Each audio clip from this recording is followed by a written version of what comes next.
उस बार उसने अच्छी सेटिंग की थी आपकी वापसी। हाँ बेटा, तो आप आते भी हैं लेट 2 बजे। श्री राधे श्री राधे। ये वो ऐसे पास पुणे जाएगा ना, सब करेंगे ये तो नहीं जा पाएगा याद करें।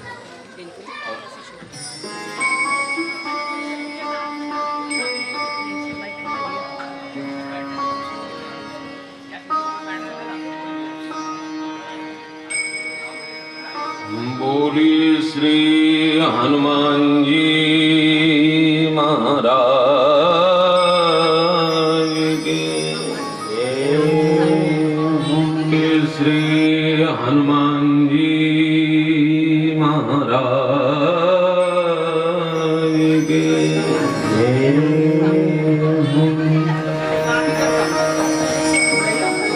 अब सभी भक्त अपने अपने स्थान पर खड़े हो जाएं और श्री मद्भागवत भगवान की आरती करें। प्रथम आरती जिसमें जिन माताओं बहनों ने कलश रखे हैं उन्हें प्रथम आरती में तो अवश्य सम्मिलित होना चाहिए।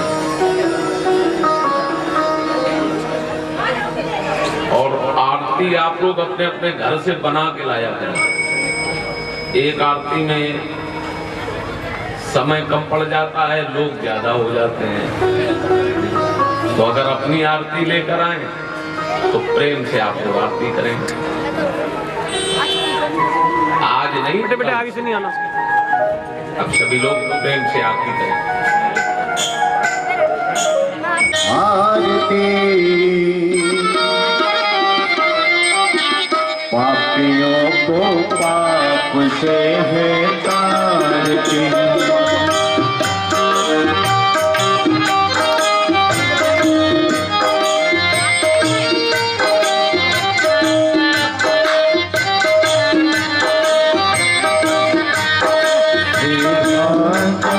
भगवान की है आरती। पापियों को पाप से है तारती।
मिटाने वाला, हर दर्श कराने वाला, ये सुख करनी ये दुख हरनी, ये सुख करनी ये दुख हरनी, मधुसूदन की आरती। पापियों को पाप से है तार की, ये भागवत भगवान की है आरती। पापियों को पाप से है तार की।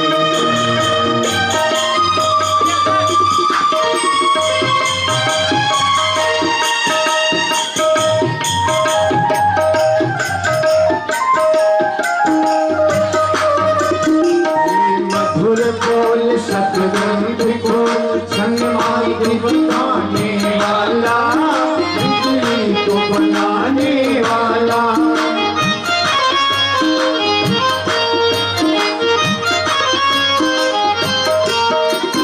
ये मधुर बोल सतगंध को सन्मार्ग बताने वाला, बिजली को बनाने वाला।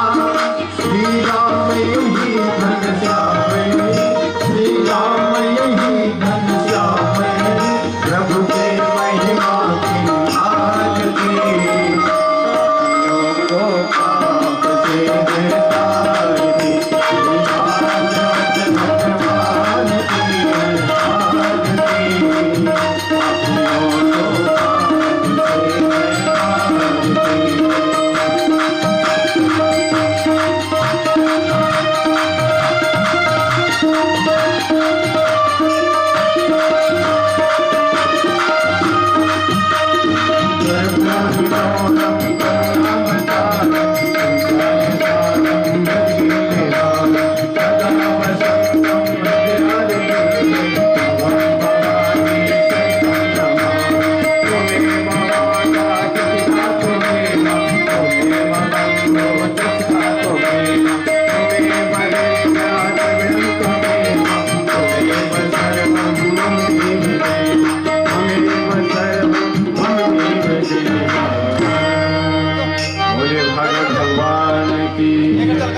जलील शीतलीकरण सी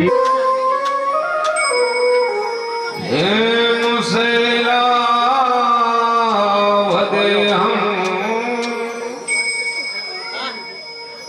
धनुजवन कृशानं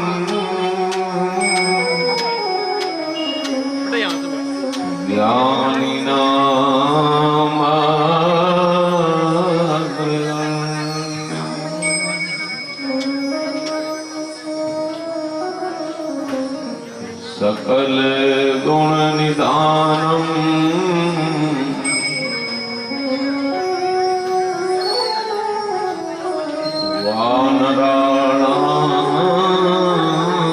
वानराणाधीशम्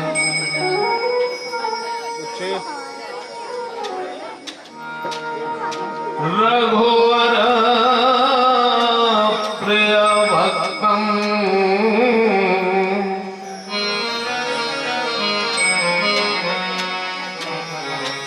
वात जातम नमामि।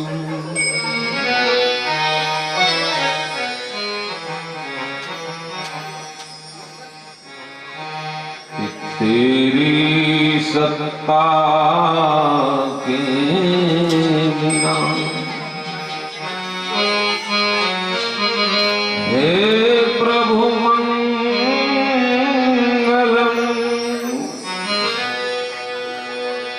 पत्ता तक हिलता नहीं,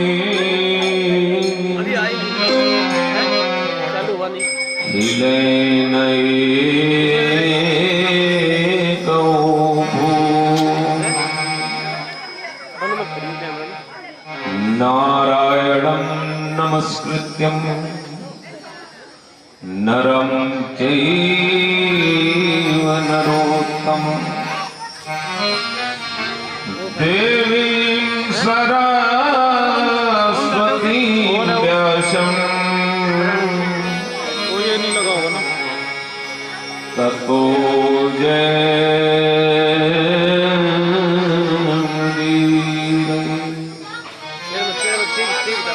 टेप लगी है ना, तो ऐसे नहीं होगा, तो लगा देना ऐसे ही छोड़ दो उसको।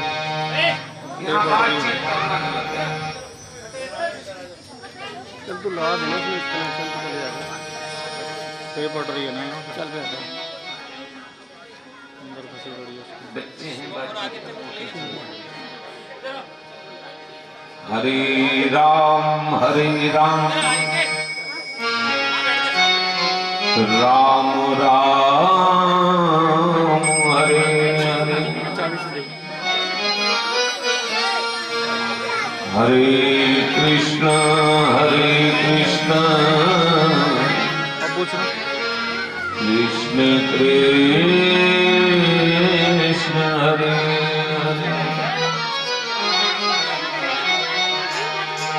हरे, हरे राम राम राम हरे हरे, हरे कृष्ण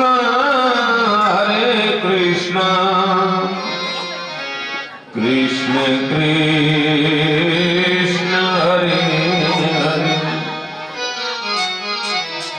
बोलिए श्री वृंदावन बिहारी लाल की जय।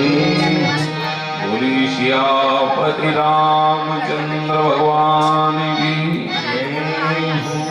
बोलिए श्री हनुमान जी महाराज की जय। बोलिए श्री गौरी शंकर भगवान की जय। बोलिए श्री आदिशक्ति दुर्गा मैया की जय।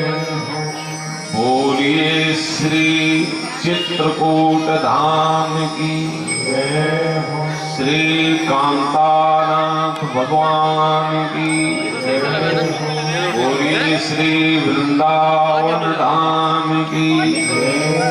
बोलिए श्री गिरिराज जी महाराज की जय।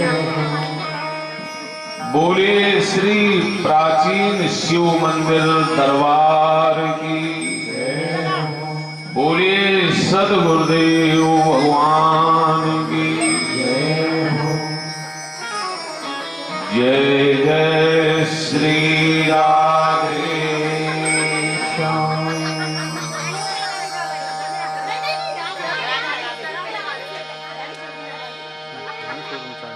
हरि शरणं हरि शरणं हरि शरणं हरि शरणं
क्योंकि जीव जब भगवान से ये कहता है प्रभु हम आपकी शरण में हैं, तो भगवान बहुत प्रसन्न होते हैं। इसलिए सभी लोग भाव से गाएं। हरि शरणं हरि शरणं हरि शरणं हरि शरणं हरि शरणं हरि शरणं हरि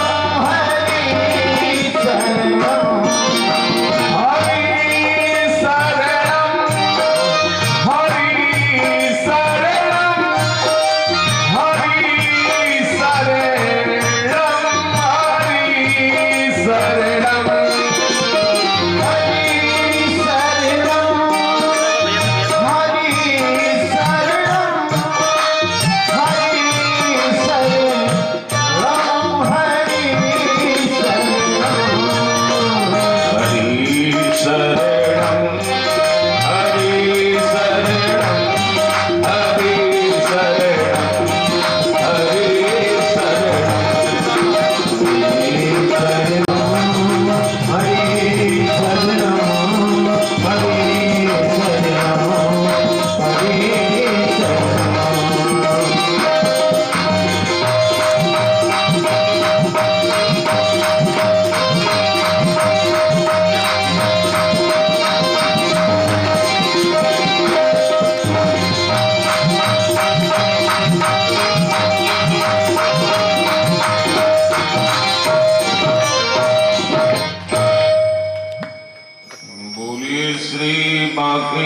बिहारी लाल की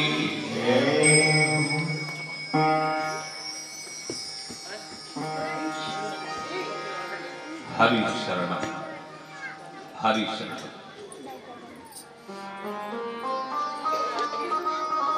अनंत कोटि ब्रह्मांड नायक करुणा उर्णालय कोई बोले भाई तो आ जाएगी, कोई टेंशन नहीं। भक्तवांछा कल्पतरु भक्त वत्सल कृपा सिंधु वत्सल दीन बंधु वत्सल परम पिता परमात्मा ब्रज के ठाकुर श्री बांकी बिहारी लाल की असीम कृपा।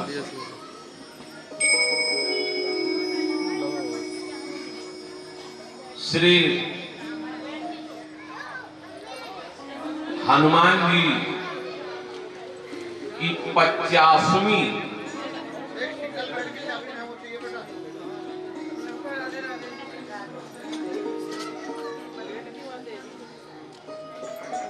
स्थापना दिवस के पावन पर्व पर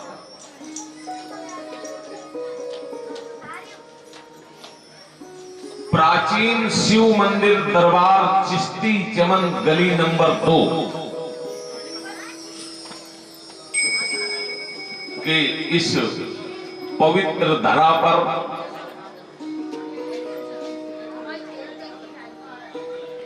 हम आप सभी भक्तजनों को मानव जीवन का सर्वोच्च लाभ सत्संग लाभ श्री मद्भागवत महापुराण की कथा के माध्यम से प्राप्त हो रहा है।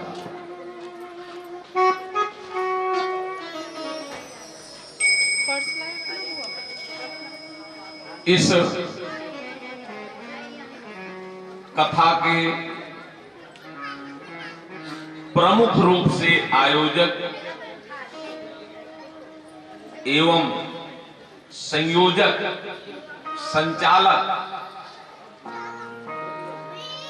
हमारे परम पूज्य पंडित जी पंडित श्री राधे श्याम शर्मा ज्योतिषाचार्य जी महाराज,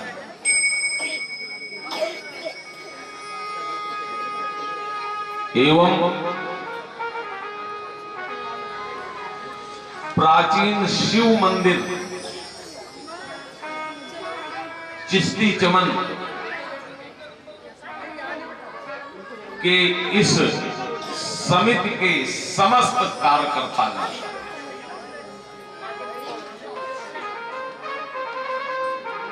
एवं हमारे किशनगंज क्षेत्र से पधारे हुए इसमें तो नहीं कुछ सही से लगा के इस पवित्र श्रीमद् भागवत महापुराण कथा पांडाल में उपस्थित नहीं आया अभी हमारी माताएं बहनें कैमरा बंद मत करिए मैं उसमें एवं उपस्थित हमारे सभी सम्माननीय श्रोता मैंने ऑन किया था बुजुर्गगण नवयुवक भाई अब पूछना है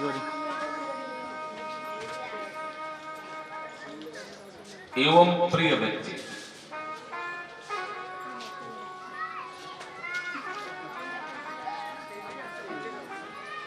जिस समय इस जीव पर परमात्मा की बहुत बड़ी कृपा होती है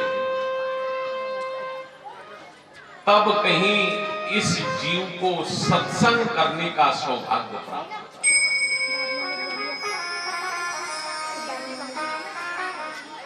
हमारे संतों ने बताया है कि सुतदारा अरुलक्ष्मी ये पापियों के घर होए संत समागम हरि कथा तुलसी दुर्लभ दोय।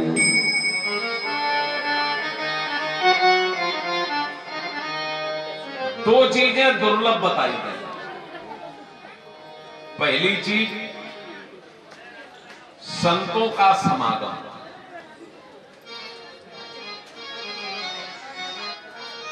ये जो संत जनों के दर्शन है ना बड़े सौभाग्य से प्राप्त होते हैं।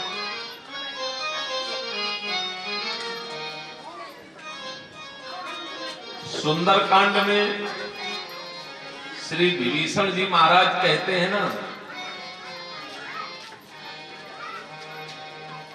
अब मोहि भरोस हनुमंता बिनु हरि कृपा मिलई नहीं संता। ये लीड दूसरी नहीं पड़ी हम पे, पड़ी है ना। जब तक जीव पर भगवान की कृपा नहीं होती है तब तक संत का दर्शन नहीं होता।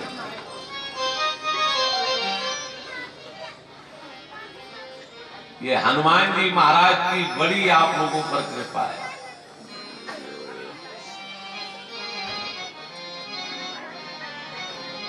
भगवान की कथा हो रही है। आज ऐसा मालूम भी है कि संत भगवान यहां पधार रहे हैं। उनका दर्शन हम सभी लोग प्राप्त करेंगे।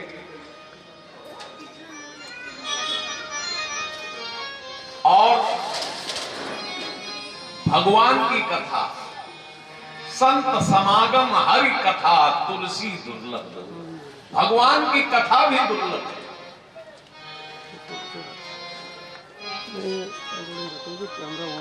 और आप लोगों का सौभाग्य कि भगवान की कथा भी सुन रहे हो। ये बड़ी ठाकुर जी की कृपा है। इसको उसमें लगाइए, अभी रुक जाओ मैं कैमरा। और भागवत कथा श्रवण करने का जो पुण्य है बहुत है।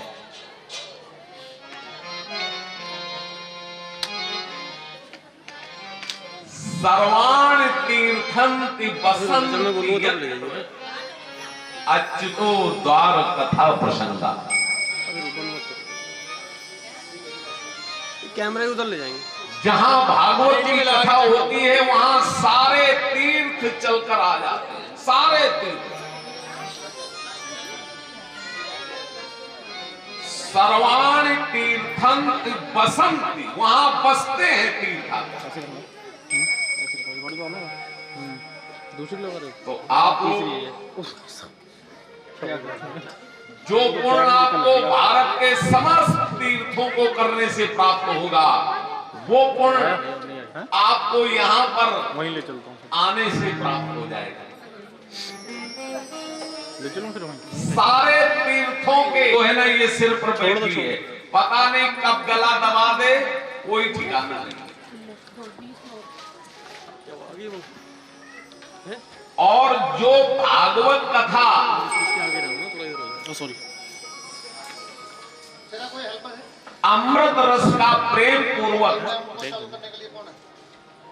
चलो ठीक है ना, बच्चों पान करता है, टेप मार देता हूँ। किसको? ये को लिंक दो ना यहाँ पर, तो आपको लोड नहीं पड़ेगा, कहीं घुमाओगे तो ना। उसके मृत्यु का भय ये तो रंदे ही सदा सदा के लिए समाप्त हो जाता है।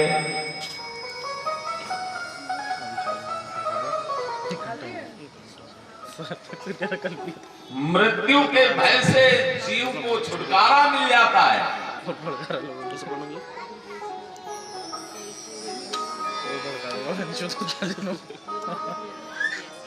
परीक्षित जी की जो कथा है यही हमें आपको सिखाती है।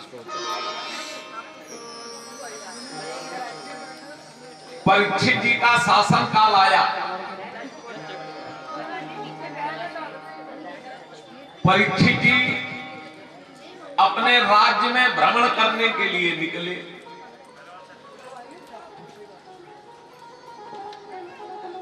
देखें हमारे राज्य में कोई प्रजा दुखी तो नहीं है। वो परीक्षित जी जा रहे थे, उधर से परीक्षित जी कुछ दूरी पर पहुंचे तो परीक्षित जी ने देखा, क्या देखा? एक काला काला पुरुष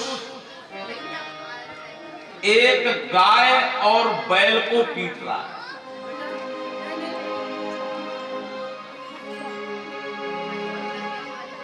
गाय रम्हा रही है, वो जो गौ माता है वो चिल्ला चिल्ला कर कह रही है,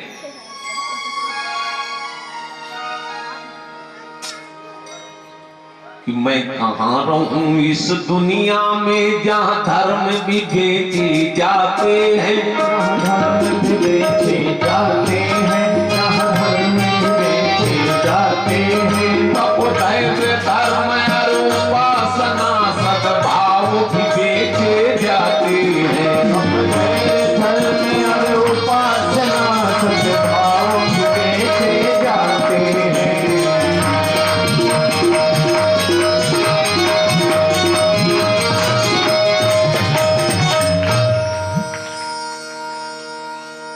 पृथ्वी मां रो रो कर कह रही है, क्या कह रही है?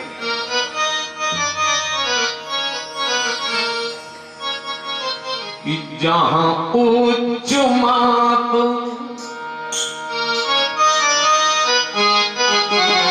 धरणी शिव की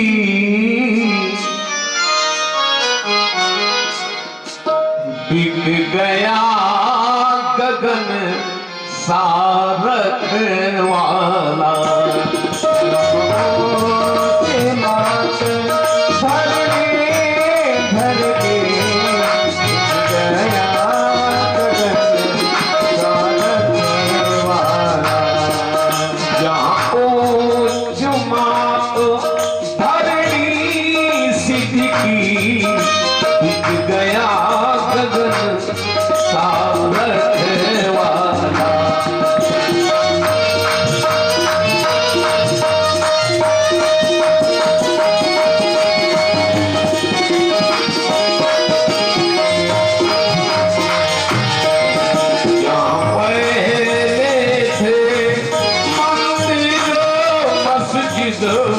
वहाँ बनी हुई है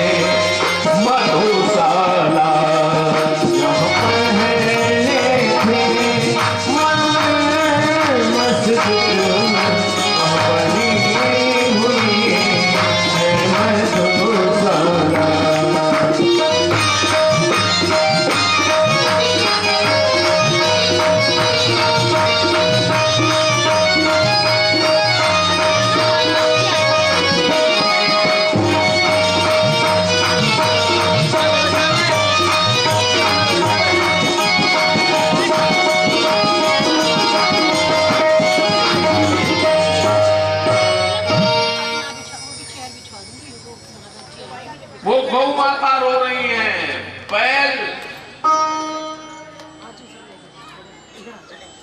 बैल की 3 टांगे टूट चुकी हैं, एक पैर पर बैल खड़ा है। परीक्षित जी की जैसे ही दृष्टि पड़ी, परीक्षित जी पहचान लेते हैं, ये नहीं, उधर किनारे किनारे चल। ये गाय कौन है? ये जो गाय है यही पृथ्वी माता है। बैल जो है ये धर्म है, और ये काला काला पुरुष जो है यही कलयुग है।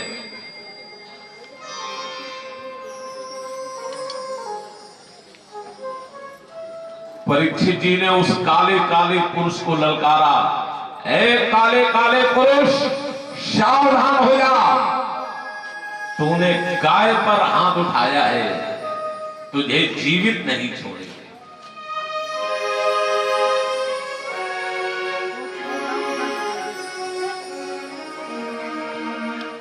और भैया याद रखना, गाय हमारी माता है। गाय की सेवा करनी चाहिए। हमारे शास्त्रों में गौ सेवा का बहुत पुण्य बताया गया है।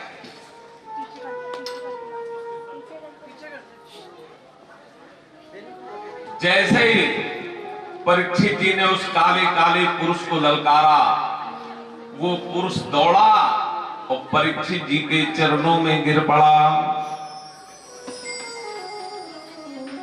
परीक्षित जी ने कहा, कौन हो तुम? वो काला काला पुरुष बोला, महाराज हम हैं कलयुग। परीक्षित जी ने कहा, कलयुग?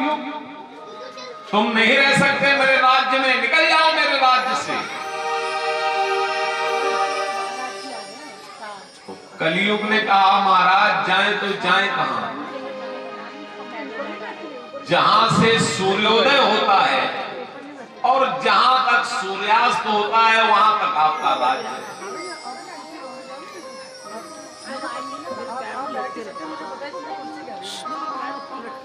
परीक्षित जी ने उस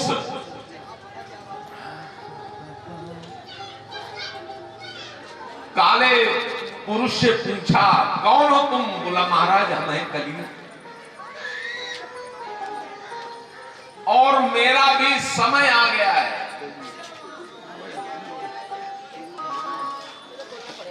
देखो भाई, पीछे शोरगुल हो रहा है, कोई कार करता जाए, पीछे मना करें।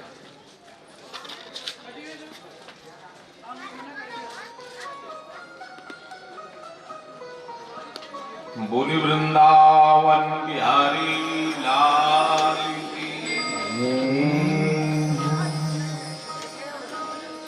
गोविंद जय जय बोलो, गोपाल जय जय। गोविंद जय जय बोलो, गोपाल जय जय। गोविंद जय जय हरि गोपाल जय जय। गोविंद जय जय हरि गोपाल जय जय। गोविंद बोलो गोपाल जय जय। गोविंद जय जय बोलो, गोपाल जय जय। राधा रमण हरि गोविंद जय जय। हरमन हरि गोविंद जय जय। राधा रमण हरि गोविंद जय जय। हरमन हरि गोविंद जय जय।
हरि लाल।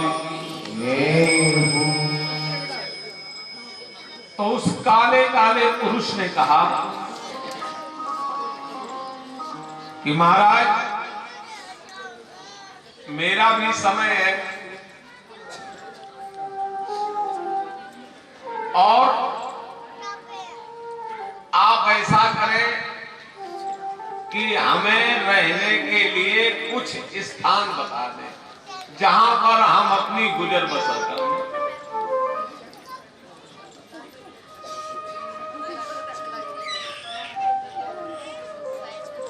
तो परीक्षित जी ने कलयुग को रहने के लिए सर्वप्रथम 4 स्थान दिए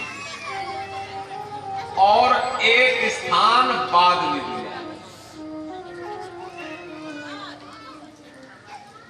5 स्थान पर कलयुग जो है वह 24 घंटे रहता है।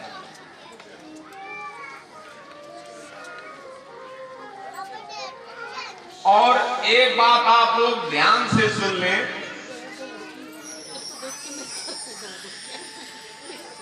कि आप अगर इन 5 दुर्गुणों से बचे हैं, इन 5 चीजों से बचे हैं, तो आप ये समझें कि हम कलयुग में भी रहते हुए सतयुग में रह रहे हैं।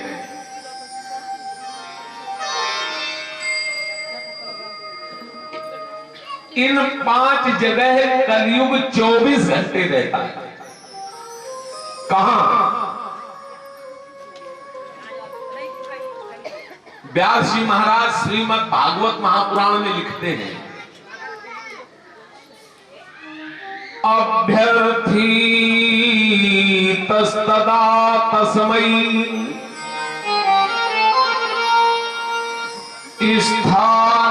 स्थानानि कलये ददौ द्योतम पानम स्त्रिया शूना यत्रा धर्म चतुर्विधा। पहला स्थान दिया द्यूत में। द्यूत माने आप लोग जानते हैं क्या होता है? द्यूत माने जुआ।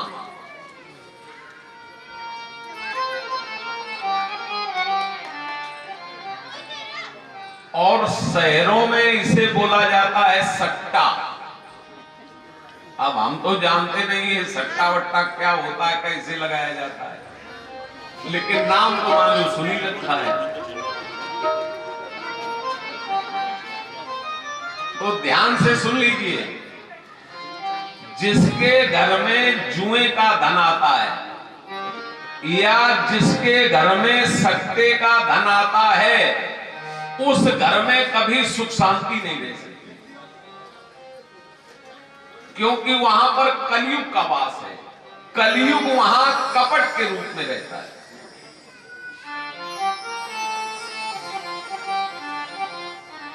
दूसरा स्थान दिया कलयुग को रहने का, पानम। पानम ठेका वाली बोतल। जो लोग शराब पीते हैं उनके ऊपर कलयुग 24 घंटे मद के रूप में रहता है। जिसके घर में शराब पी जाती है उस घर की उन्नति नहीं हो सकती, क्योंकि उस घर में कलयुग का प्रवेश हो जाता है।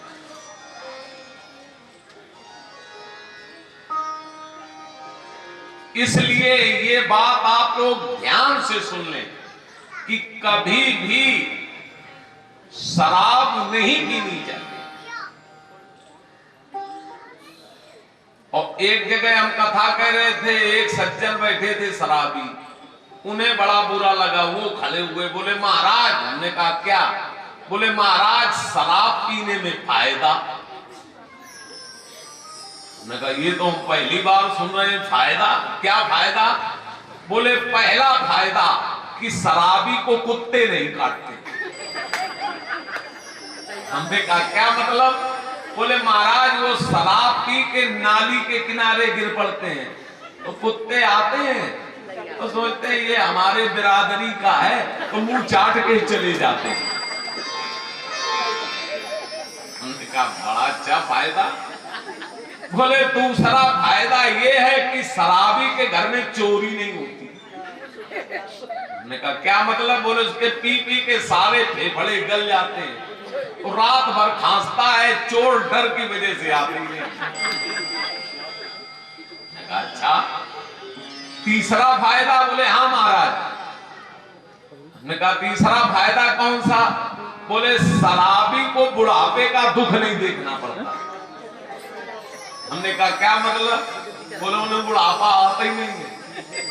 40-50 वर्ष की ही उम्र में उनके सारे फेफड़े, किडनी सब खराब हो जाते हैं और 40-50 साल में ही उनका राम नाम सत्य हो जाता है तो उन्हें बुढ़ापा आएगा ही नहीं जो वो बुढ़ापे का दुख देखेंगे। लेकिन भैया ये कोई फायदा नहीं है, कभी भी शराब नहीं पीनी चाहिए क्योंकि वहां पर कलयुग का वास है। अब तीसरा स्थान दिया जहां पर गलत स्त्रियां रहती हो, वैश्याएं, वहां पर कलयुग का वास है। और चौथा स्थान दिया जहां पर जीवों की हिंसा की जाती है, वहां पर कलयुग का वास है। चल रहा होगा जैसे ही परीक्षित जी ने कलयुग को रहने के लिए 4 स्थान दिए, कलयुग हाथ जोड़ करके परीक्षित जी से बोला महाराज आपने हमें सब बुरे स्थान दिए, अरे कम से कम एक अच्छा स्थान तो देते। तो परीक्षित जी ने 5वां स्थान दिया सुवर्ण में। सुवर्ण माने सोना। और किस सोने में कलयुग का वास है? जो अधर्म के द्वारा लाया गया धन है, उस सोने में कलयुग का वास है। होगी नहीं ना चल और सोना का मतलब केवल सोने से ही नहीं है, सोना माने संपत्ति। जिसके घर में अन्याय से संपत्ति लाई जा रही है, नंबर 2 के द्वारा बेईमानी करके संपत्ति लाई जा रही है, उस संपत्ति में कलयुग का वास है।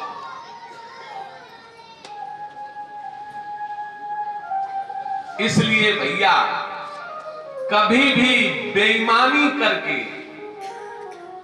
किसी को मूर्ख बना करके, ठग करके धन घर में नहीं लाना चाहिए। अगर ऐसा धन आपके घर में आएगा तो बच्चों की बुद्धि खराब हो जाएगी। अब आप तो सोच रहे हो बच्चे हमारे इसका सदुपयोग करेंगे, लेकिन वो बच्चे जब बड़े होंगे तो वो धन का सदुपयोग नहीं करेंगे बल्कि दुरुपयोग करेंगे। आपको आ जाएगा बुढ़ापा, आप बैठे बैठे देखते रहेंगे, कुछ कह भी नहीं पाएंगे और वो बच्चे उस धन को बर्बाद करेंगे, नशा में खर्च करेंगे, उल्टे सीधे कामों में खर्च करेंगे। इसलिए हमेशा ईमानदारी का ही धन घर में लाना चाहिए। जो परिश्रम के द्वारा कमाया गया है उसी को घर में लाना चाहिए, उसी के द्वारा बच्चों का पालन पोषण करना चाहिए। हो सकता है भौतिक सुविधाएं कम रहे, कोई बात नहीं, और जो अपने बच्चों को भौतिक सुविधाएं ज्यादा देते हैं वो बच्चों का भला नहीं कर रहे बल्कि बच्चों की आदत खराब कर रहे हैं।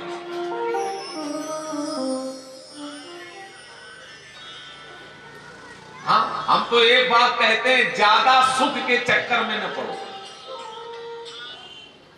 हम कम सुख में जी लेंगे। हमें 4 कमरे का घर नहीं चाहिए, हम अपना 2 कमरे के घर में बसर कर लेंगे।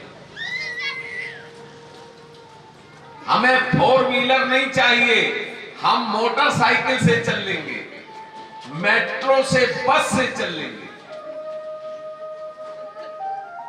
हमें एसी कूलर नहीं चाहिए, हम टेबल फैन में सो लेंगे। लेकिन हम कोई ऐसा कर्म नहीं करेंगे जिसका परिणाम हमें गलत भुगतना पड़े, भगवान के सामने जाने में हमें छिपना न पड़े।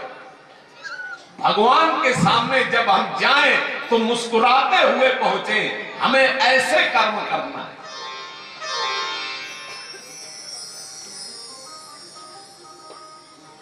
अधर्म से सदैव दूर रहना है।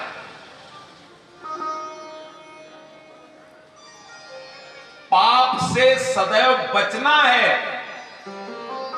और अगर हम नहीं बचेंगे तो फिर करोड़ करोड़ वर्षों तक नरकों की पीड़ा भोगनी पड़ेगी। करोड़ करोड़ वर्ष जीव नरकों में पड़ा रहता है।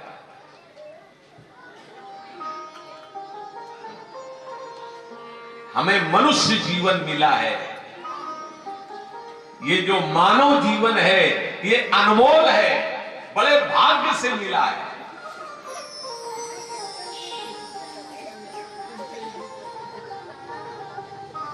बड़े भाग्य मानुष तन पावा,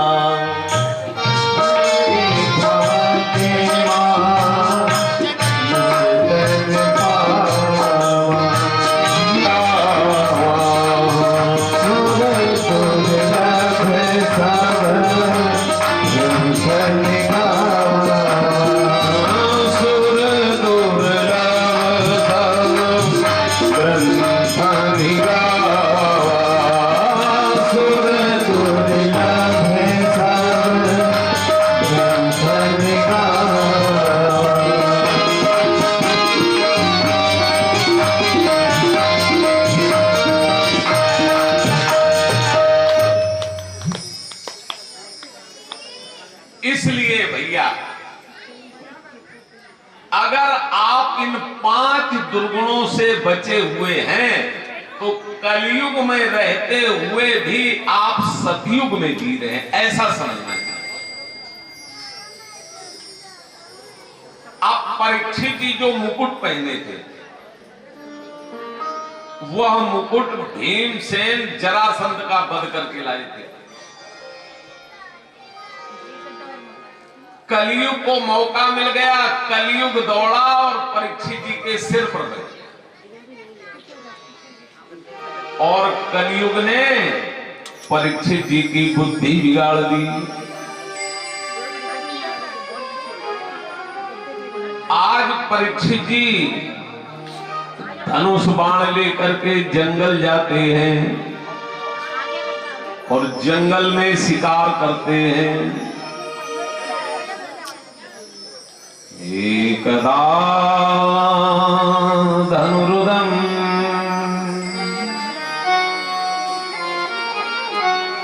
विचरन् मृगयां वने, मृगी अनुगता श्रान्तः क्षुधितस्त्रसितो भृशम्।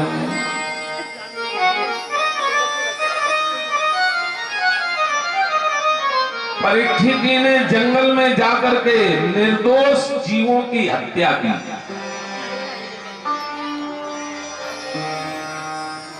अब परीक्षित जी को भूख और प्यास लगी। परीक्षित जी जल की तलाश में पहुंचे। कहां? महात्मा समीप की कुटिया। और महात्मा समीप उस समय समाधि में बैठे थे। परीक्षित जी ने आवाज लगाई, है कोई इस कुटिया में? कोई प्रत्युत्तर नहीं मिला।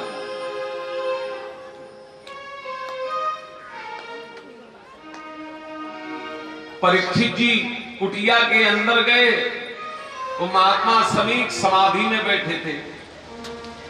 अब कलयुग ने परीक्षित जी की बुद्धि बिगाड़ रखी है। कलयुग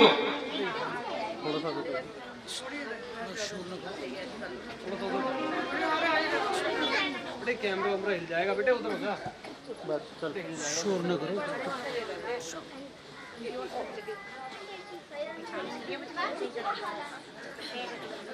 और आगे आ जाओ, सब लोग थोड़ा थोड़ा आगे आ जाओ, आ जाओ, आ जाओ। ये गद्दा यहाँ खाली बैठा है, आ जाओ, बैठ जाओ पीछे सब, आ जाओ। व्यवस्था नहीं बन पा रही है।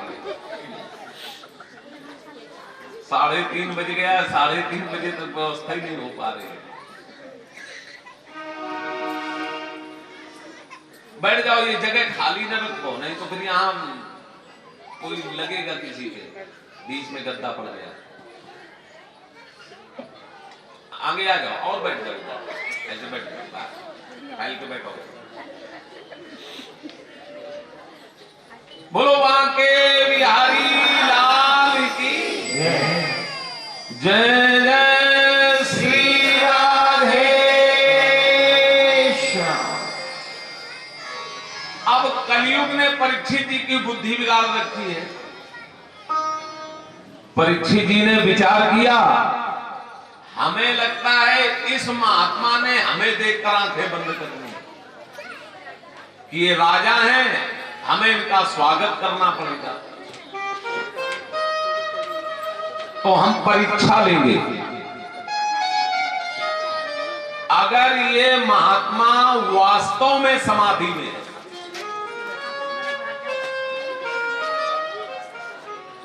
तो कोई बात नहीं,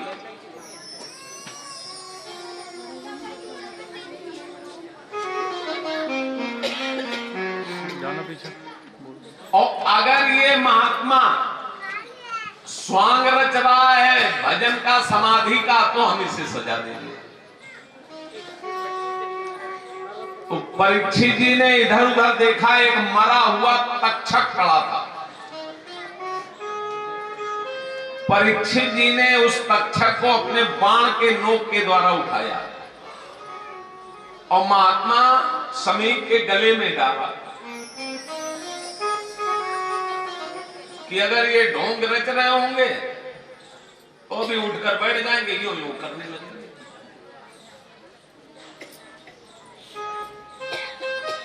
लेकिन महात्मा समीप की तो ओरिजिनल समाधि थी।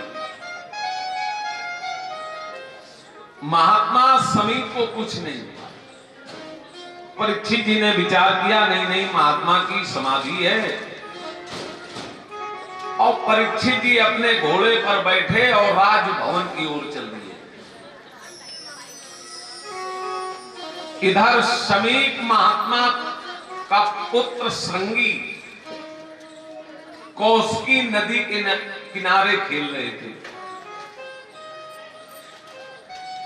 और इधर कुछ ब्राह्मण बालक छिप करके ये सारा दृश्य देख रहे थे।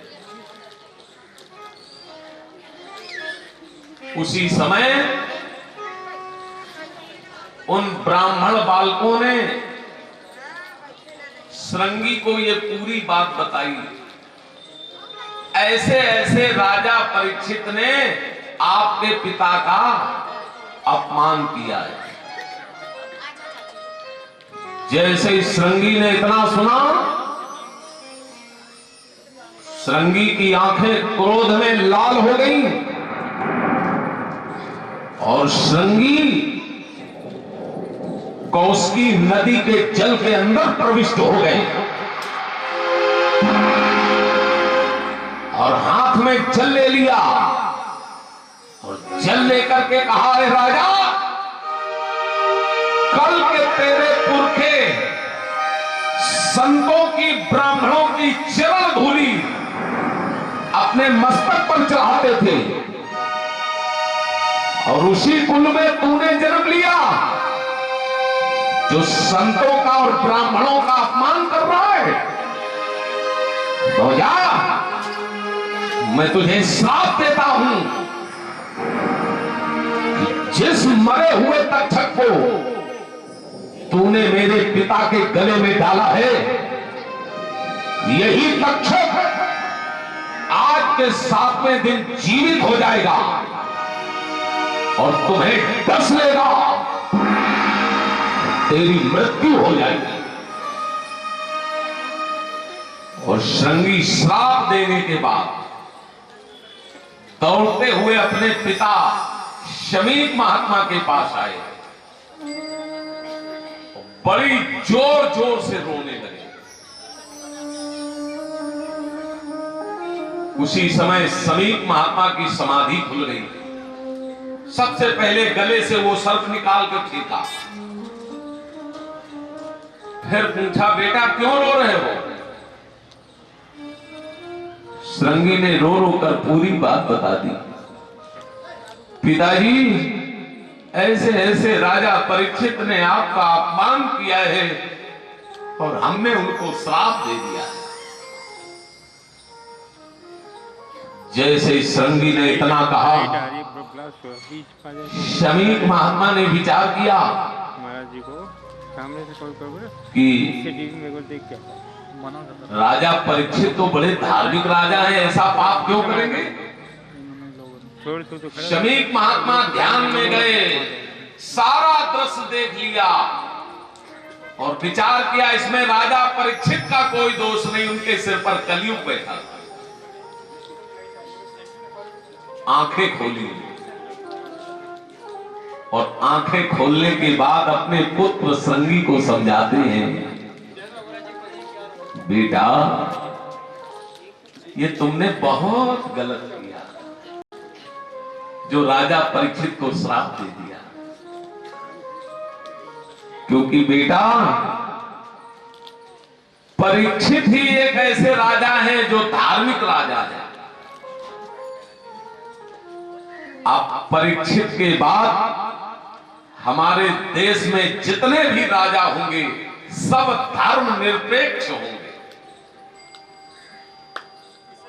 बेटा ये तुमने बहुत गलत किया जो श्राप दे दिया।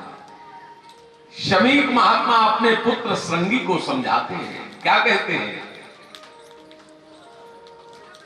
कि बेटा बेटा उन नरपति को यूं साप न हरगिज देना था। बेटा बेटा नरपति को यूं साप न हरगिज देना था। बेटा बेटा उन नरपति को यूं साप न हरगिज देना था। बेटा बेटा उन्हें नरपति को यूं साप न हरगिज देना था। मौके से शिक्षा देकर भी यह क्रोध शांत कर लेना था।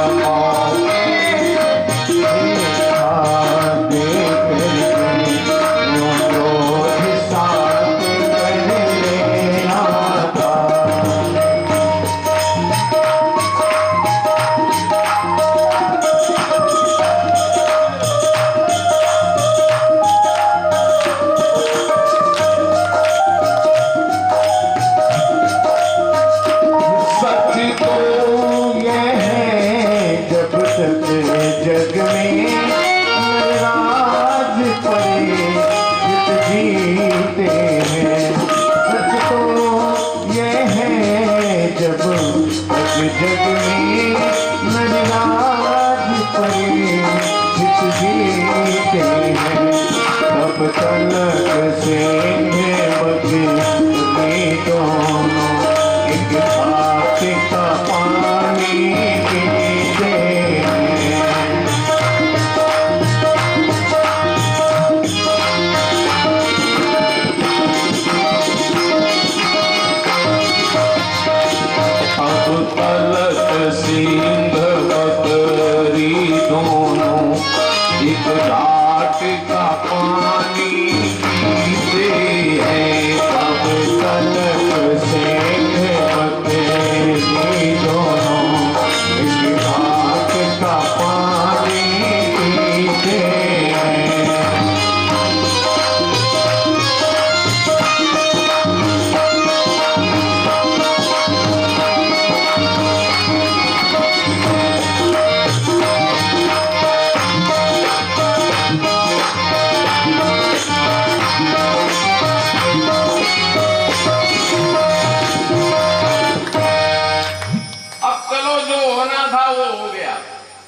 परीक्षित जी के पास सूचना भेज दो, ऐसे ऐसे तुम्हें श्राप लग गया है, बचने का कोई उपाय कर सके तो करना।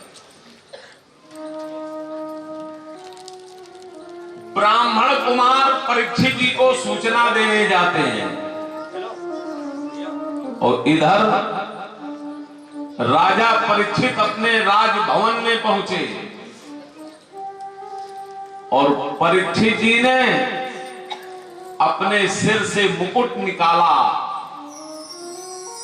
अब कलयुग सिर में बैठा था मुकुट में, वो दूर हो गया। अब परीक्षित जी को बड़ा पश्चाताप होने लगा। आज हमने कितना बड़ा पाप कर दिया। आज हमने एक संत का अपमान किया, एक ब्राह्मण का अपमान किया। नहीं नहीं, मुझे ऐसा नहीं करना चाहिए था। और परीक्षित जी रोने लगे।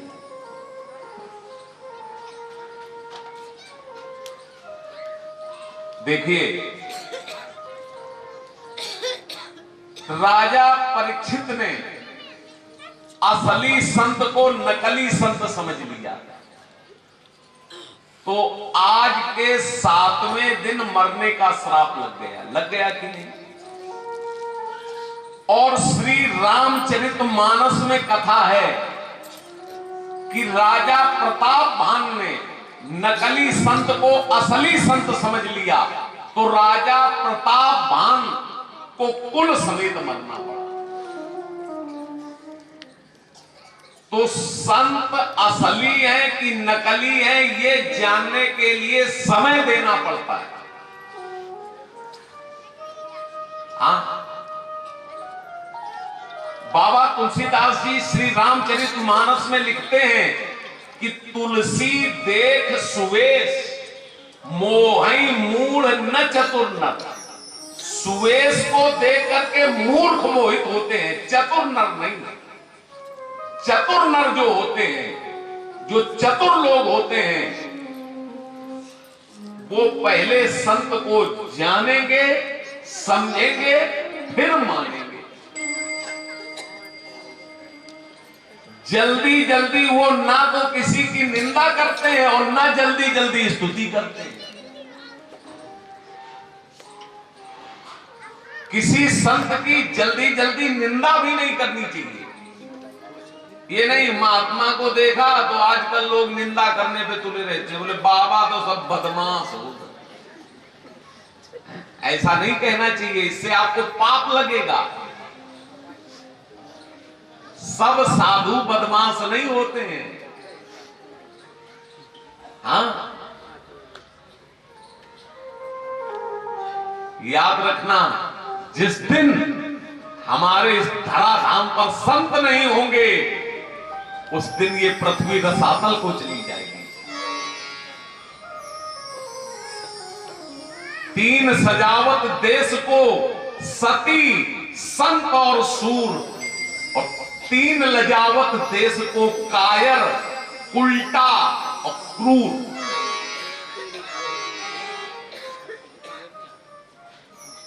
ये जो संत हैं, ये हमारे देश की शान है।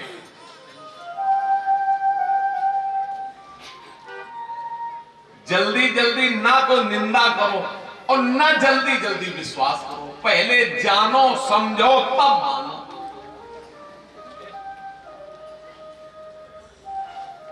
राजा परीक्षित ने असली संत को नकली संत समझ लिया, अपराध हो गया।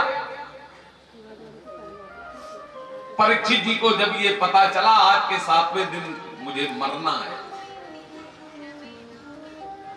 अब परीक्षित जी तुरंत अपने पुत्र जन्मेजय को सिंहासन पर बिठाते हैं और राजभवन में जाकर राजसी वस्त्र उतार दिए, वल्कल वस्त्र पहन लिए और जंगल की ओर चल दिए।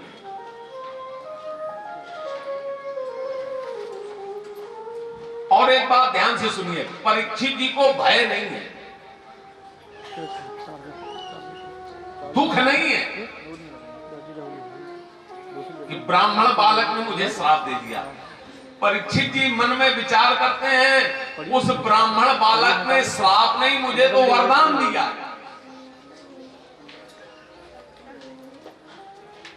कि मेरी मृत्यु अब 7 दिन बाद ही होगी।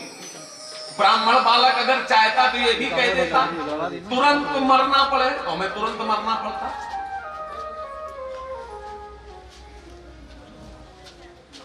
पल का ठिकाना नहीं, अगले क्षण क्या होने वाला है कोई गारंटी नहीं दे सकता है कि कल का हम उगता हुआ सूर्य देख सकेंगे। कोई गारंटी है नहीं है। अब ब्राह्मण बालक ने कहा है मेरी मृत्यु 7 दिन बाद होगी, तो अब यह निश्चित है कि 7 दिन मुझे कुछ नहीं होने वाला। इसमें भगवान की हम पर बड़ी कृपा है। और भगवान का जो भक्त होता है वो हर परिस्थिति में भगवान की कृपा का अनुभव करता है। स्थिति चाहे हमारे अनुकूल हो और चाहे स्थिति हमारे प्रतिकूल हो, हर परिस्थिति में हम लोगों को भगवान की कृपा का अनुभव करना चाहिए। ये नहीं कि थोड़ा सा समय खराब आया, थोड़ी सी मुसीबत आई, बस रोने लगते हैं। हम इतना पूजा करते हैं, इतना पाठ करते हैं, इतना दान पुण्य करते हैं, फिर भी भगवान हम ही को कसते जा रहे हैं। नहीं हो सकता है भगवान आपकी परीक्षा ले रहे हो। हाँ, अगर विपरीत परिस्थिति भी है उसमें भी भगवान की कृपा का अनुभव करना चाहिए कि भगवान ने हमें ये दुख तो दिया, ये परेशानी तो दी, लेकिन हमें इससे लड़ने की भी ताकत दी, साहस दिया, जो हम इस परिस्थिति का धैर्य के साथ मुकाबला कर रहे हैं और भगवान का स्मरण भी कर रहे हैं।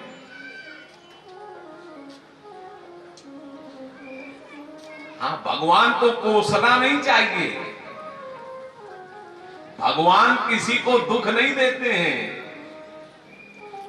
यानी दोष अपने कर्म का है, मत किसी को दोष दो।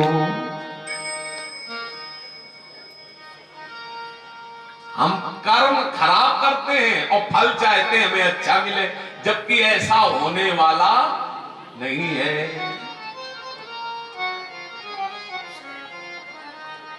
हाँ, वो एक गीत गाया है ना मुंबई वालों ने फिल्म में कि जो बोएगा वही पाएगा, प्यारे जो बोएगा वही पाएगा, तेरा किया आगे आएगा, तेरा किया आगे आएगा। सुख दुख है क्या फल कर्मों का, जैसी करनी वैसी भरनी, जैसी करनी वैसी भरनी, जैसे करने वैसे भरने, जैसे करने वैसे भरने। जो बोएगा वही पाएगा, तेरा किया आगे आएगा। सुख दुख है क्या फल कर्मों का, वैसे करने वैसे भरने, वैसे करने वैसे भरने।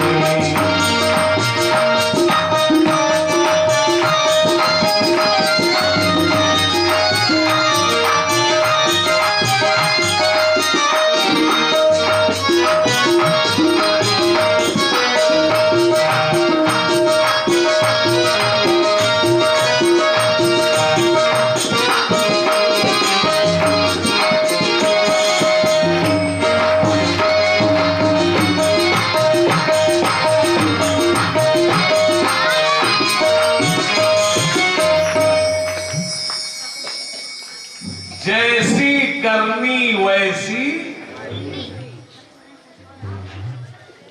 अगर हम लोग ये चाहते हैं हमारे जीवन में दुख ना आए, तो भैया अच्छे कर्म करो। हाँ, और पीछे जो कर्म करके आए हो, जो प्रारब्ध में लिखा के आए हो, उसको चुपचाप भोग लो।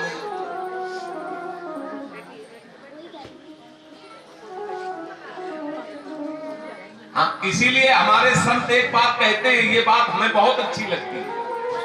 वो कहते हैं कि जीवन में अगर दुख ज्यादा आए तो दुखी मत हो, ये समझो मेरे प्रारब्ध के पाप नष्ट हो रहे हैं। और जीवन में अगर सुख ज्यादा आए तो अहंकार मत करो, ये समझो कि मेरे जीवन के पुण्य नष्ट हो रहे हैं। तो सावधान होकर और पुण्य करो, जिससे आपके जीवन में सुख और बढ़े।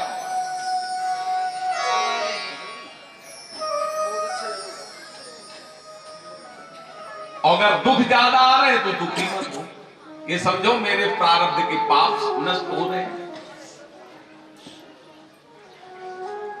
देखो, जो चतुर किसान होते हैं, चतुर किसान वो क्या करते हैं, पीछे जो फसल बोते हैं उसको चुपचाप काट लेते हैं और अगली अच्छी फसल बोने की तैयारी करते हैं। वो लोग करते हैं कि नहीं? तो पीछे जो हम लोग बो के आए हैं उसको चुपचाप काट लो, हल्ला मत मचाओ, सिर मत पीटो और अगली अच्छी फसल बोने की तैयारी करो।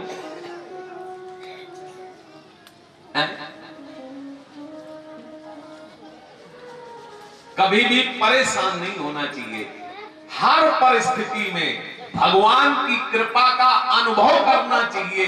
वही भगवान का सच्चा भक्त है। ये नहीं कि मीठा मीठा हक और कड़ू कड़ू थू। जब तक समय अच्छा चल रहा है, अरे बड़ी भगवान की कृपा, जय हो बांके बिहारी लाल, जय हो, जय हो हनुमान जी महाराज। और जरा सी स्थिति विपरीत आ गई, कुछ नहीं, हम कहीं नहीं जाएंगे, न बांके बिहारी लाल न हनुमान जी, कोई हमारा कुछ ऐसा नहीं करना चाहिए। देखो, परीक्षित जी को श्राप लग गया, लेकिन परीक्षित जी इसमें भी भगवान की कृपा का अनुभव कर रहे हैं। और परीक्षित जी अकेले चले जा रहे हैं जंगल में, हाँ, और जा रहे हैं गंगा के किनारे। और परीक्षित जी गाते जा रहे हैं। क्या गाते जा रहे हैं? परीक्षित जी गाते जा रहे हैं कि मेरा तार प्रभु से जोड़े, ऐसा कोई संत मिले। मेरा तार प्रभु से जोड़े, ऐसा कोई संत मिले। मेरा तार प्रभु से जोड़े, ऐसा कोई गुरु मिले। मेरा तार प्रभु से जोड़े, ऐसा कोई गुरु मिले। ऐसा कोई संत मिले, ऐसा कोई गुरु मिले, ऐसा कोई संत मिले, ऐसा कोई गुरु मिले, ऐसा कोई संत मिले, ऐसा कोई गुरु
जग जग में संत समागम।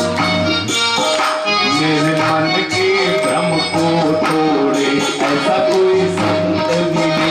मेरे मन के भ्रम को तोड़े ऐसा कोई संत मिले। मेरा हार प्रभु से जोड़े ऐसा कोई संत मिले। मेरा हार प्रभु से जोड़े ऐसा कोई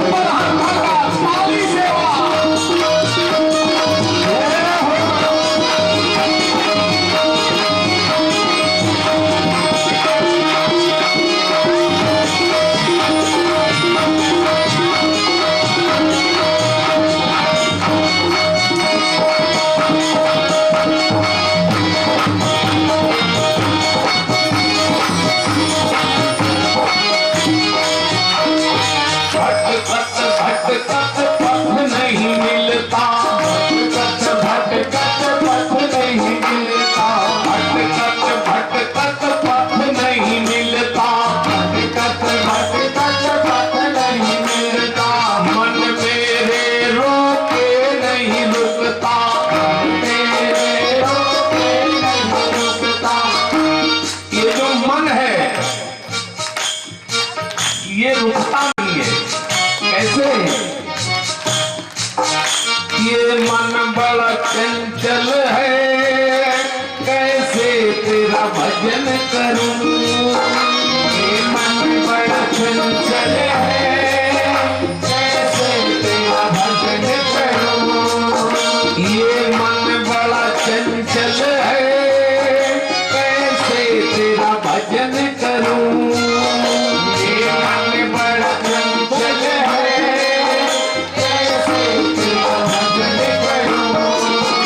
जितना इसे समझाऊं उतना ही बचल जाए।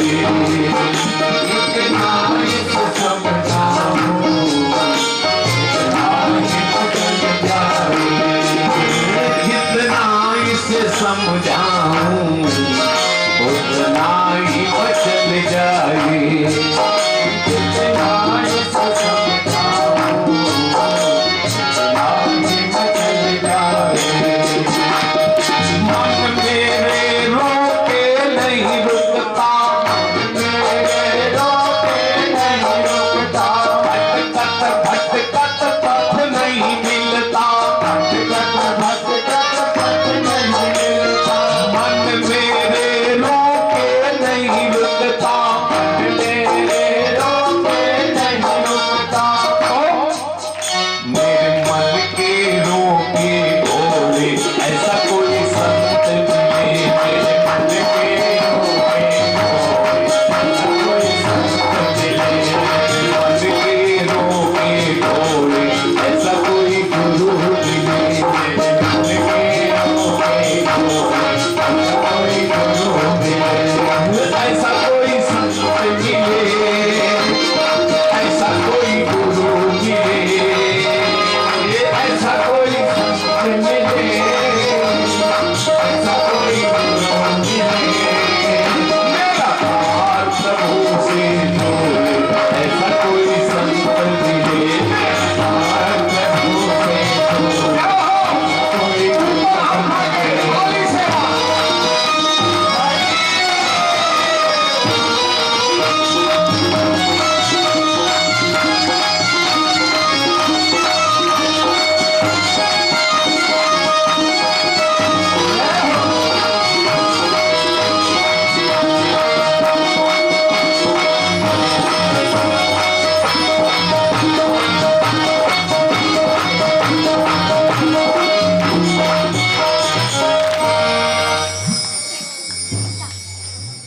बोले बांके बिहारी लाल की जय हो।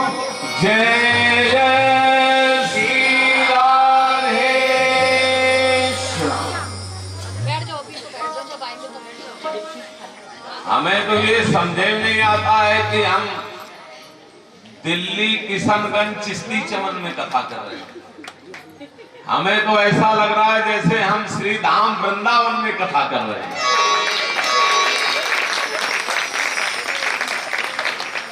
यहाँ के भक्त इतने आनंद से कथा सुनते हैं, इतने प्रेम से कथा सुनते हैं कि जितनी प्रशंसा की जाए उतना कम है। बड़े आप लोग भावुक भक्त हैं।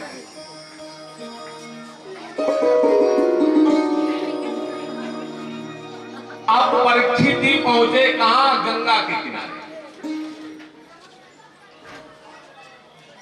संत आ गए, ब्राह्मण आ गए, परीक्षित जी का स्वागत करते हैं। और एक राजा का स्वागत करने ये संत ब्राह्मण नहीं आए, एक त्यागी का स्वागत करने आए हैं। याद रखो,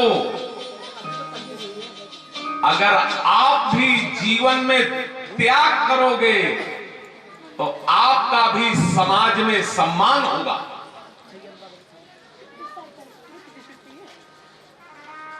सम्मान त्याग में है, संग्रह में नहीं है।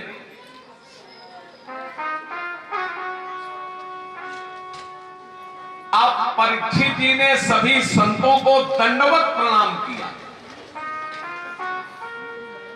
और सभी संतों से एक प्रश्न पूछा। कहा, जिसे 7 दिन में मरना है उसे क्या करना चाहिए? और जो हमारे इस प्रश्न का उत्तर दे, तो परीक्षित जी ने वहीं गंगा के किनारे बालू का एक आसन बना रखा है, ऊंचा ऊंचा जैसा ये बना है। और ये जगह इस समय कहां है? यहीं मेरठ के पास, मुजफ्फरनगर के पास ही, मुजफ्फरनगर जिले में सुकताल के नाम से जगह है, जिसे आजकल लोग बिगाड़ करके कहने लगे शुक्रताल। और शुक्र माने होता है शुक्राचार्य जी, जबकि वहां शुक्राचार्य जी का कहीं कोई वो नहीं है, लेकिन लोग बिगाड़ के कहने लगे शुक्रताल, शुक्रताल। उसे शुक्रताल नहीं कहा जाता है, सुकताल। अब वहां के संत उसे कहने लगे सुकतीर, सुकतीर, जहां पर सुखदेव जी ने परीक्षित जी को कथा सुनाई। कोई भी संत, कोई भी ब्राह्मण परीक्षित जी के इस प्रश्न का उत्तर देने को तैयार नहीं है।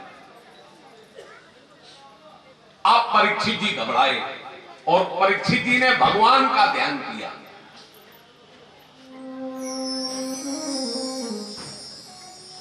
और परीक्षित जी ने भगवान का ध्यान करके कहा, प्रभु, आपने मेरे मां के गर्भ में मेरी रक्षा की थी, आपने मेरा जन्म सुधारा, तो क्या मरण नहीं सुधारोगे? और एक बात आप लोग भी ध्यान से सुन लें, जन्म बिगड़ जाए, बिगड़ जाने दो, कोई बात नहीं, लेकिन मरण नहीं बिगड़ना चाहिए, अंतिम नहीं बिगड़ना चाहिए। और जिसका अंतिम बिगड़ गया उसका सब कुछ बिगड़ गया।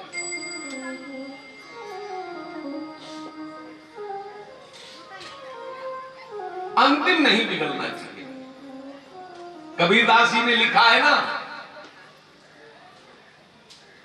कि कबीरा, जब तुम पैदा हुए जग हंसे तुम रोए,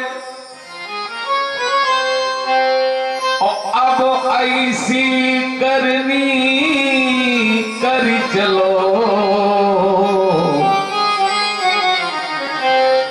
तुम हंसियत जग रोए।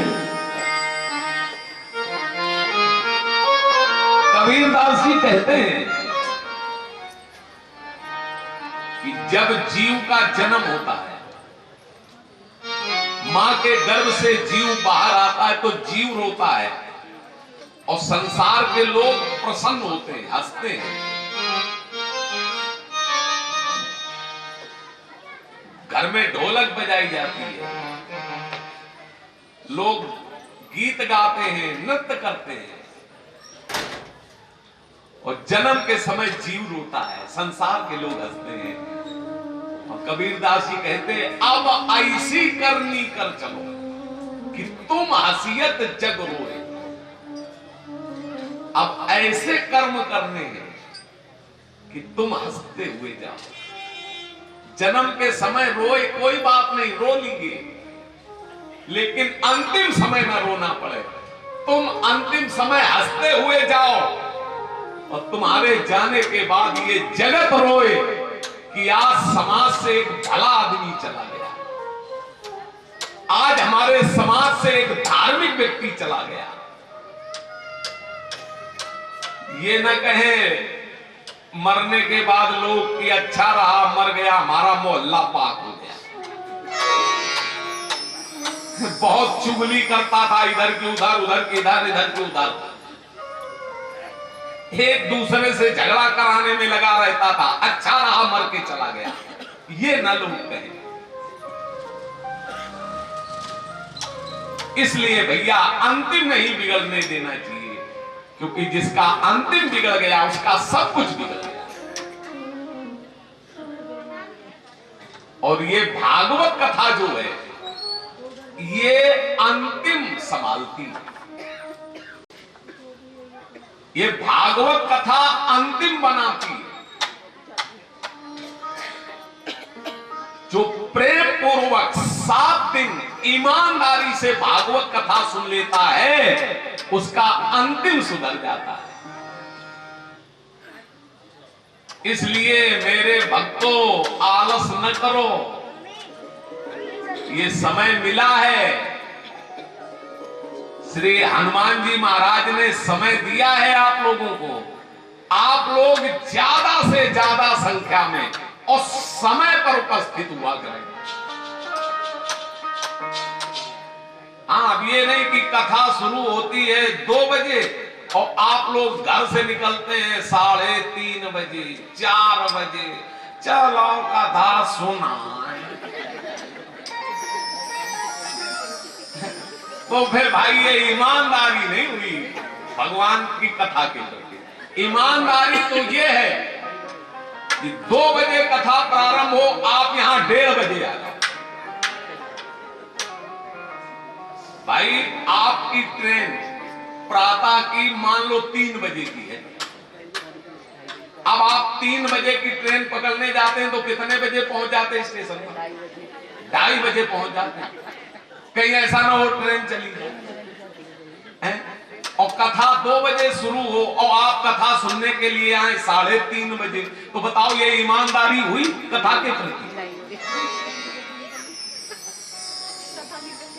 इसलिए जितने लोग यहाँ कथा सुन रहे हैं इनसे प्रार्थना है 2 बजे भागवत महापुराण की प्रथम आरती प्रारंभ हो जाती है, तो कल से आप लोग ठीक 2 बजे यहाँ उपस्थित हो जाए। आलस न करना, ज्यादा दिन नहीं शेष है, आप दूसरा दिन है, 5 दिन बचे। 5 दिन कोई ब्रह्मा के नहीं है, घर के सुबह जल्दी काम निपटा दो,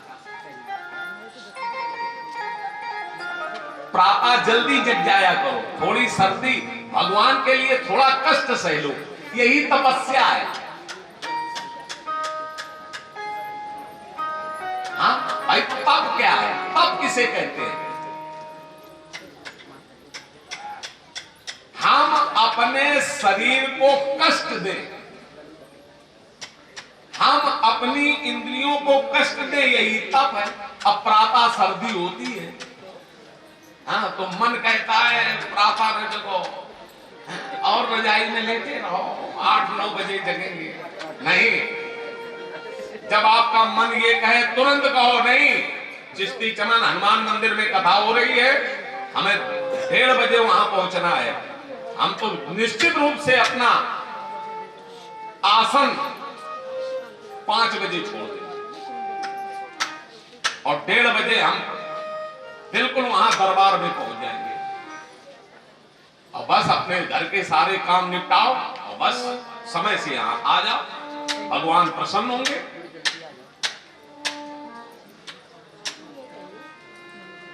ये भागवत कथा अंतिम सुधार देगी। और याद रखना भक्तों, जिसका अंतिम बन गया उसका सब कुछ बन गया। वैसे हमारे समाज में कथाएं तो बहुत हो रही हैं, लेकिन प्रमाणिक कथाएं बहुत कम हो रही हैं। आज हमारे समाज में प्रमाणिक वक्ताओं की कमी हो रही है।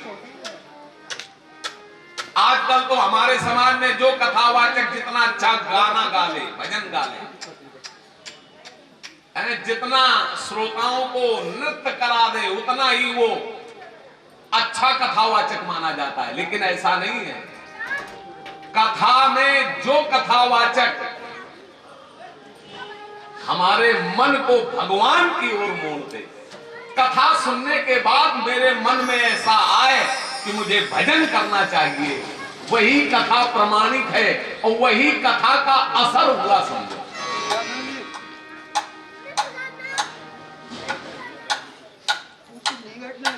परीक्षित जी घबरा गए। उसी समय भगवान ने श्री सुखदेव जी को प्रेरणा दी। श्री सुखदेव जी महाराज पूर्व की दिशा से चले आ रहे हैं।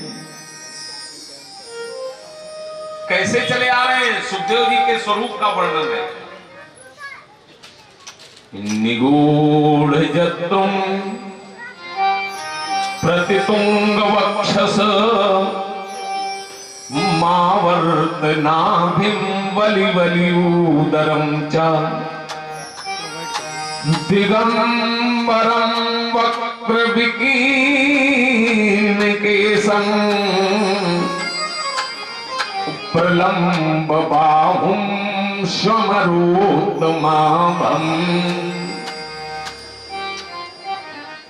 परीक्षित जी महाराज पूर्व की दिशा से चले आ रहे हैं। जिनकी आजान भुजाएं हैं, आजान माने लंबी भुजाएं हैं, छाती चौड़ी है, हसली ढकी हुई है, नाभि भंवर के समान गहरी है, लंबी लंबी जटाएं हैं, बालू को झाड़ती चली आ रही है। शरीर में वस्त्र के नाम पर एक धागा भी नहीं है। छोटे छोटे बच्चे बालू फेंक रहे, कह रहे नागा बाबा चला, नागा बाबा चला, नागा बाबा चला। और दूर से संतों ने देखा, विचार किया, हमें लगता सूर्य भगवान आ रहे हैं, क्योंकि सुखदेव जी के मस्तक पर इतना तेज है। और सुखदेव जी जैसे उस सभा में आए, सभी संतों ने देखा, अरे ये तो सुखदेव भगवान है। उसी समय सभी संतों ने सुखदेव जी को दंडवत प्रणाम किया और जयकारा लगाया, बोलिए श्री सुखदेव भगवान की जय हो, बोलिए श्री सुखदेव भगवान की जय हो, बोलिए श्री सुखदेव भगवान की जय हो। और सुखदेव जी महाराज आए और परीक्षित जी के बनाए हुए सिंहासन पर विराजमान हो गए। परीक्षित जी ने सुखदेव जी का तिलक किया और सभी संत वहां बैठ गए, परीक्षित जी भी बैठ गए और सभी लोग सुखदेव जी की वंदना कर रहे। वंदना कौन सी वंदना? सभी लोग सुखदेव जी की वंदना करें एक भजन के माध्यम से। कि हरि की कथा सुनाने वाले, प्रभु की कथा सुनाने वाले, तुमको लाखों प्रणाम, तुमको लाखों प्रणाम। हरि की कथा सुनाने वाले, प्रभु की कथा सुनाने वाले, तुमको लाखों प्रणाम, तुमको लाखों जय हो।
जय जय श्री राधे।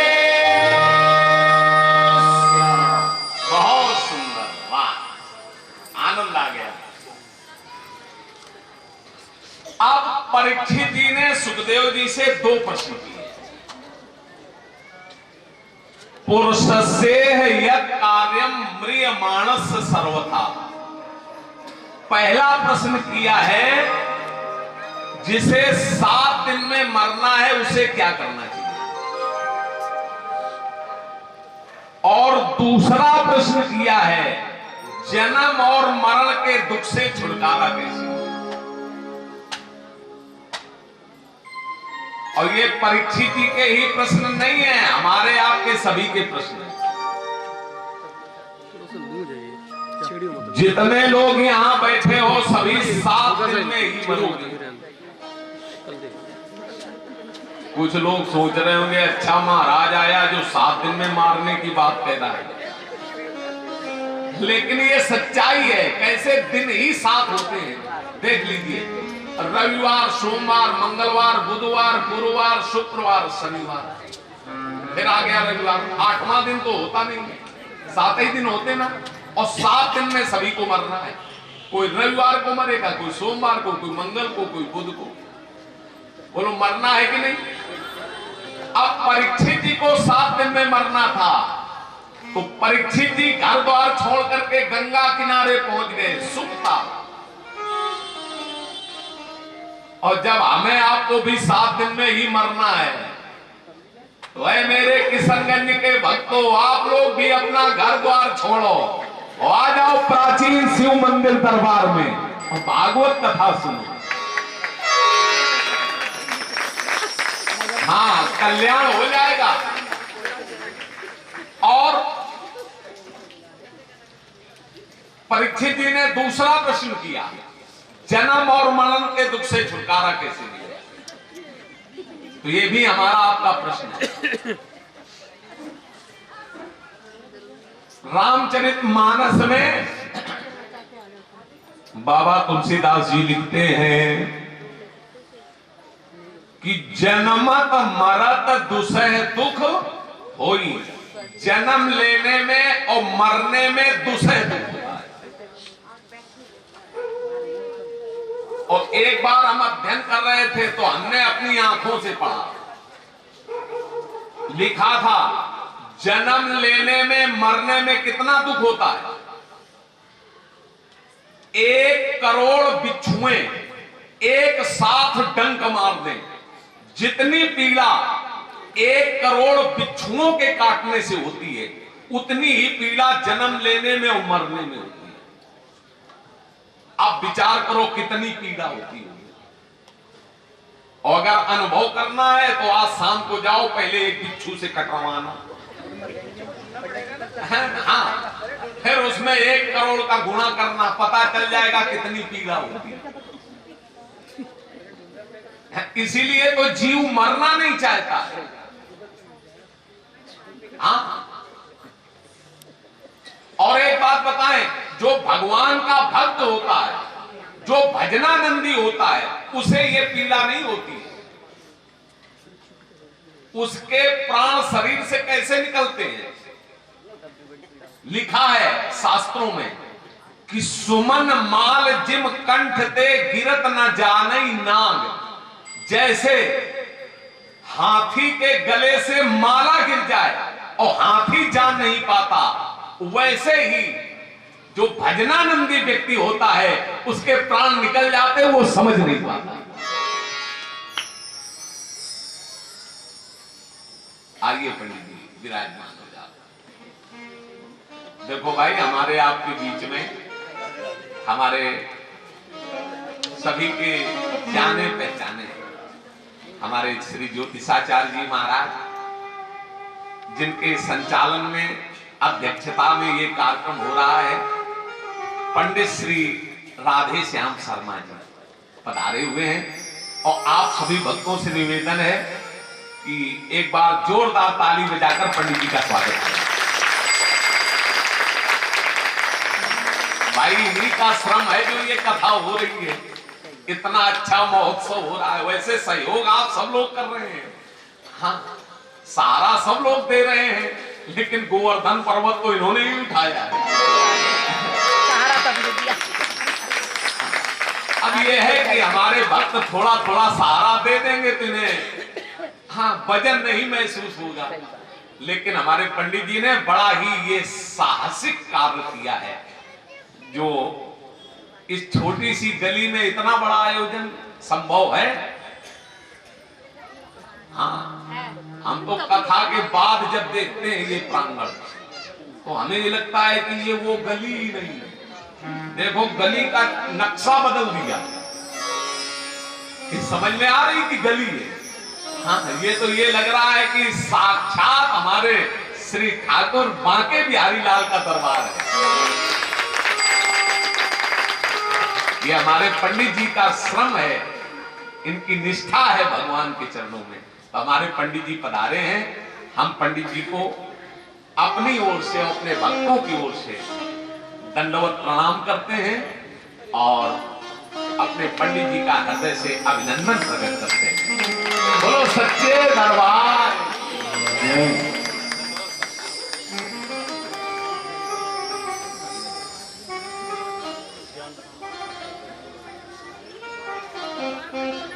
अब जैसे परीक्षित जी ने ये 2 प्रश्न किए, आओ भाई सुभद्रा बहन आओ।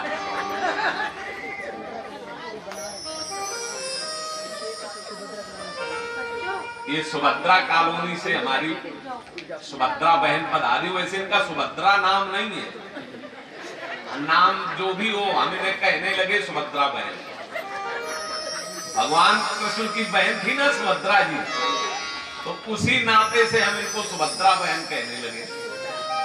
और इनका बड़ा स्नेह है, अपने सुभद्रा कॉलोनी में इस दास से वर्ष में एक कथा कराती है। हाँ, तो हमारी सुभद्रा बहन पधारी है।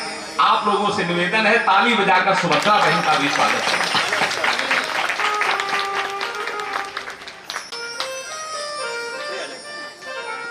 नहीं, उनको वहीं बैठा दो, वहीं बैठने दो माताओं के बीच में। हाँ, ताली बजाकर स्वागत करो। देखो भाई हमारे